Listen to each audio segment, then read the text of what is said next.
جناب رضوان صاحب نے کویت سے سوال کیا ہے کہ وضو کے ارکان میں ترتیب واجب ہے کہ اگر وہ چھوٹ جائے تو وضو ہوگا یا نہیں ہوگا۔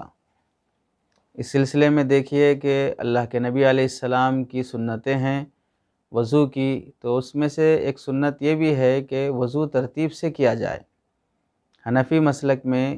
اعضائے وضو کے دھونے میں ترتیب سنت ہے، اور شافعی مسلک میں اعضائے وضو دھونے میں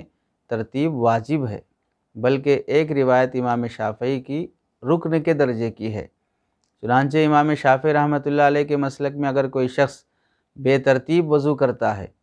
پہلے چہرہ دھونا، پھر ہاتھ دھونا، پھر سر کا مسح، پھر پیر دھونا، یہ ترتیب ہے۔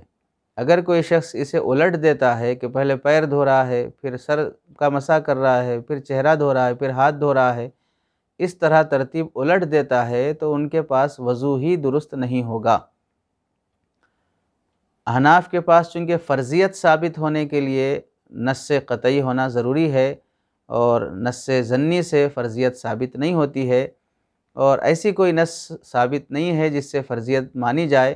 اس لیے احناف کے نزدیک اللہ کے نبی علیہ السلام کے معمول بھی سنت والے عمل کی وجہ سے یہی حکم ہے کہ ترتیب سنت ہے۔ اور سنت ہونے کا مطلب یہ نہیں ہے کہ خلاف ترتیب وضو کیا جائے، سنت ہونے کا مطلب یہ ہے کہ مسنون طریقے سے وضو کیا جائے۔ سنت ہونا بول کر عمل کی حیثیت کو گھٹانا نہیں ہے، بلکہ عمل کی حیثیت کا درجہ بتانا ہے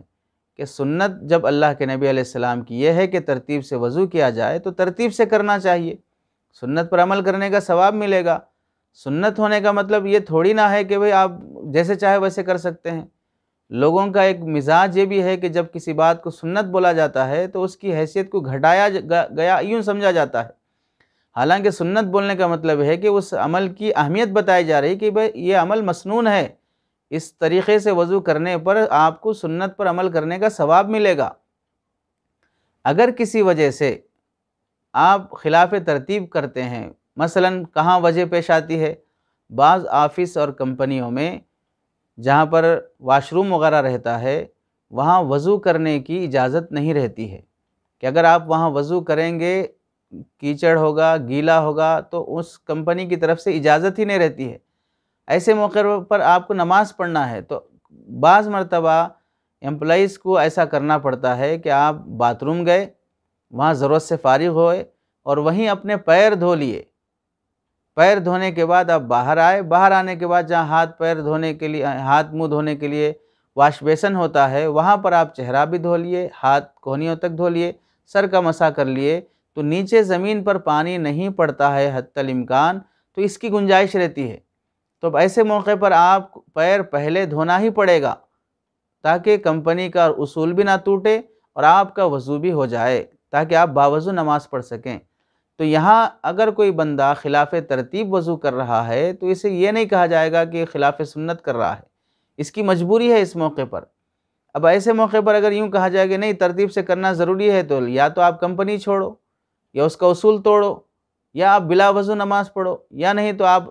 ایک نیا مسئلہ گھڑو کہ ساکس پر بھی مسح درست ہو جائے گا۔ یہ سب وہ چیزیں ہیں جو اور آدمی کو مشکل کی طرف لے جاتی ہیں اور اس کی نماز خطرے میں پڑ جاتی ہے۔ تو احناف میں جو مسئلہ رکھا گیا کہ ترتیب سنت ہے، اس کی اہمیت کو بھی بتانا مقصود ہے، اور مشکل موقعوں پر خلاف ترتیب کی گنجائش بھی بتانا مقصود ہے۔ یہ نہیں ہے کہ ہم حدیث کے خلاف چل رہے ہیں یا نعوذ باللہ سنت کی اہمیت کو گھٹانا چاہ رہے ہیں۔ خلاصہ یہ ہوا کہ اگر کوئی بندہ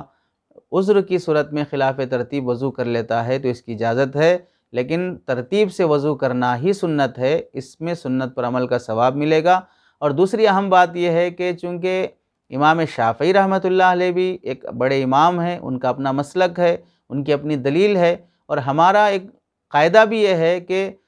حتی الامکان اختلاف مسالک سے بچنے کی کوشش کی جائے، یعنی کسی مسلک میں ایک امام اختلاف کر رہا ہو تو آپ ایسی کوشش کرو کہ جس میں ہمارے مسلک پر بھی عمل ہو جائے اور اس امام کے اختلافی بات پر بھی ہم عمل کرنے والے نہ بنیں، یعنی ایسا نہ ہو کہ ہم ان سے اختلاف کرتے ہوئے نظر آ رہے ہوں، بلکہ ان کی بات پر بھی عمل کرنے والے بن جائیں۔ تو اگر کوئی شخص یعنی حتی الامکان